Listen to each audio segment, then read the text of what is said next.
Manusia ni pelik. Kita tolong orang 10 kali, dia lupa. Tapi kalau kita buat satu kesilapan, dia ingat sampai mati. Ini realiti hidup. Tak kira sebaik mana pun kita, manusia lebih suka ingat kesalahan daripada kebaikan. Orang akan cepat lupa jasa, tapi cepat ingat silap kita. Ada satu masa, aku pernah tolong seorang kawan cari kerja. Aku tolong buatkan resume dia, ajar dia jawab interview, sampai sanggup recommend dia dekat tempat kerja saya. Bila dia dapat kerja, saya happy gila untuk dia. Tapi satu hari, aku tersalah cakap benda sekecil aja.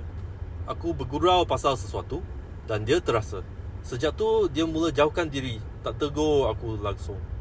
Lagi teruk, aku dengar dari orang lain yang dia cakap aku ni bukan kawan yang baik. Masa tu, aku sedar. Semua pertolongan aku sebelum ni tak ada nilai langsung bagi dia. Tapi satu kesilapan kecil, dia ingat sampai mati. Sebab tu, buat baik bukan untuk dihargai. Buat sebab you nak buat. Jangan harap balasan sebab manusia cepat lupa. Yang penting, you tahu hati you di tempat yang betul.